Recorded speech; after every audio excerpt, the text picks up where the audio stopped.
성신호 가족 여러분, 안녕하세요.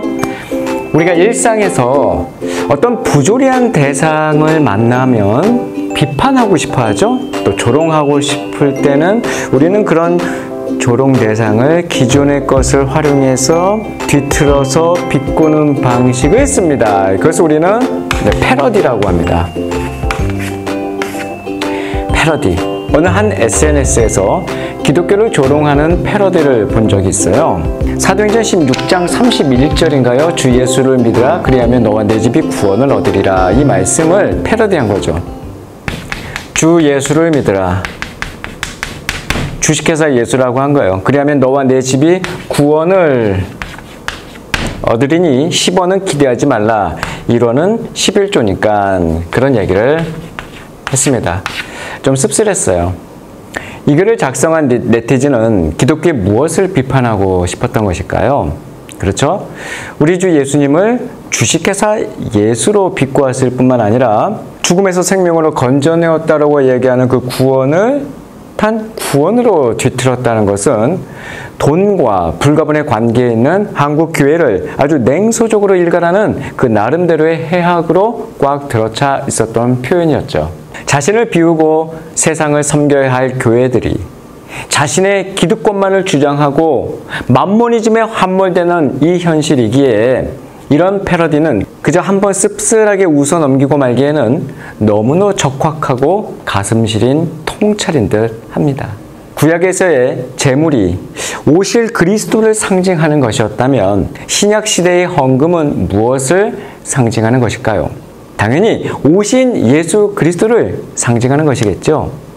이 땅에 인간의 몸을 입고 오셔서 하나님의 말씀을 완벽하게 들으시고 지켜내신 그 예수 그리스도, 우리를 영원한 죽음에서 건져내신 참 제물인 예수 그리스도를 상징하는 것이 바로 헌금이에요. 그러므로 우리가 헌금을 드린다는 것은 이것으로 하나님의 일을 돕겠다고 나서는 것이 아니라 나는 그 예수 그리스도로 말미암아 죄 사함을 받고 의롭게 되었다라고 하는 신앙 고백입니다. 나는 마땅히 저주받아 죽어야 할 사람이었는데도 생명의 속전인 은 30냥에 팔리신 그 예수님께서 죽어야 할 나를 대신 살리신 거지요. 그래서 이제 우리는 예수님 것이 된 겁니다. 이제 더 이상 나라는 존재는 내 것이 아니기 때문에 더 이상 나는 내 소유권을 주장할 수가 없어요. 그래서 하나님께 나를 다 드리게 되는 것이지요.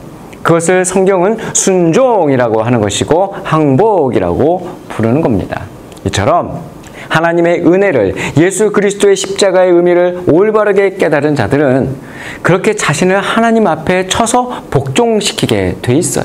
거기에서 순종의 삶이 나오고 헌금이 나오고 자신의 것을 비워 남을 살리는 구제와 봉사가 나오는 것이지요. 이렇게 헌금을 비롯한 모든 종교 행위는 전부 나 자신을 하나님께 드리는 행위이기 때문에 주님은 자신의 모든 것을 다 바친 가난한 과부의 예를 들어서 헌금의 내용을 우리에게 메시지로 전해 주셨어요. 예수님께서 성전 헌금함 맞은편에 앉아 사람들이 헌금함에 돈 넣는 것을 보고 계셨거든요. 많은 부자들이 큰 돈을 넣었어요. 그런데 한 가난한 과부 한 사람이 다가오더니 랩돈 동전 2개, 곧 1고드란트를 딱 넣는 거예요. 예수님께서 제자들을 불러서 말씀하십니다. 내가 너희에게 진실로 말한다. 이 가난한 과부가 그 어느 누구보다 더 많은 헌금을 드렸다.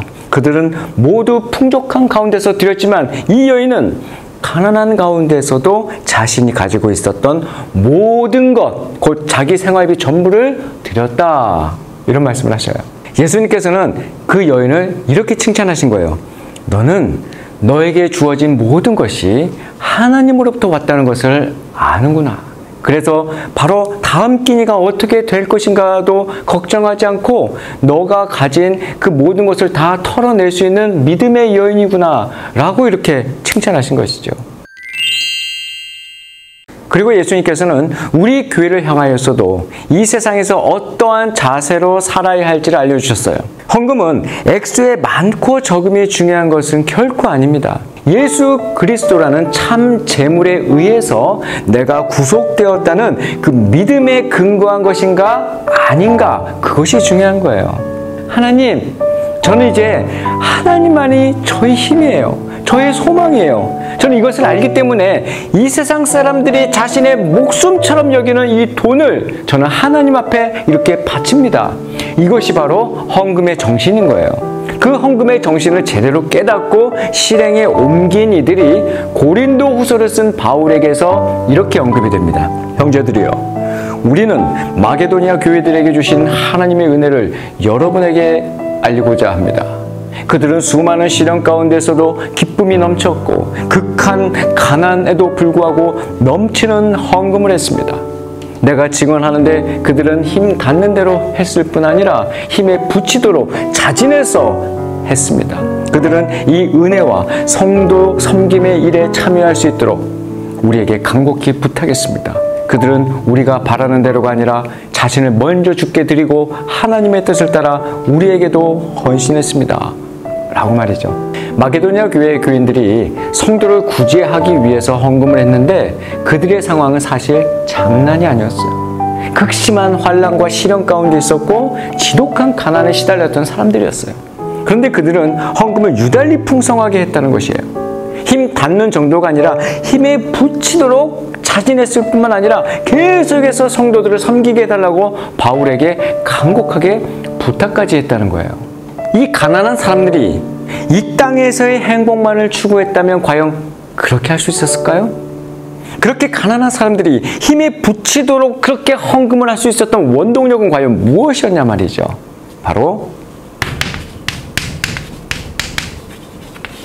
세계관입니다. 삶의 가치관이 다르다는 거예요. 그들의 관심과 시선은 이 땅이 아닙니다. 저 하늘의 복된 소망을 품고 있었던 사람이었기 때문에 하나님 앞에 아낌없이 자기 자신을 드릴 수 있었던 것이죠. 내가 하나님의 소유가 확실하다면 나에게 주어진 모든 것이 하나님으로부터 온 것이 조금도 아까울 것이 없다는 것이죠. 그러한 신앙 고백의 표현이 바로 헌금인 거예요. 그러한 신앙 고백은 하나님께서 주신 참 믿음으로부터만 비롯될 수 있는 것이기 때문에 자발적이고도 아낌없는 헌금을 드릴 수 있는 것이랍니다. 그동안 우리 친구들은 어떤 자세와 어떤 마음으로 헌금을 했나요? 거지한테 동냥하듯이 그날 주머니에 있는 것 꺼내서 그렇게 내놓지는 않았나요? 헌금은 자신의 신앙 고백과 함께 하나님께 자기 자신을 드리는 거예요. 그러한 신앙 고백 없이 하나님께 소액 투자하고 많은 배당금을 받겠다고 헌금을 하는 사람들을 가리켜서 적게 심는 사람이라고 하는 거지요. 반면에 나는 하나님의 것이므로 나를 하나님께 드립니다 라는 신앙 고백과 함께 헌금을 드리는 자를 많이 심는 사람이라고 합니다. 하나님은 사실 우리의 돈이나 도움이 필요한 분이 아니세요. 여러분 오병이어 사건 아시죠? 어떤 분은 이 이야기를 이렇게 알고 있더라고요. 하나님께 적은 물질이라도 순종해서 바쳐. 그러면 하나님께서 그 돈을 잘 굴려서 크게 쓰시니까 가진 대로 정성껏 헌금하면 하나님이 그 돈으로 하나님 사업에 잘 쓸 거고 그 오병이어를 바친 사람은 큰 축복을 받을 거야. 이렇게 말이죠. 그런 축복은 없어요. 헌금을 하면 할수록 경제적으로는 분명히 손해가 나는 거예요. 하나님께서 몇 배로 투자 금액을 부풀려 갚아주실 거라는 기대는 애당초에 하지 마세요. 그럴 심산으로 헌금을 하는 것이라면 좋은 재테크 상담원을 찾아가는 것이 훨씬 나아요. 헌금을 하면 할수록 이 땅의 것에 오염된 나를 버리는 것이지 이 땅의 것들을 더 많이 얻어내기 위한 투자로 하는 것은 아니라는 사실이에요. 우리가 헌금을 드리는 것은 하나님, 우리는 돈으로 사는 사람들이 아닙니다.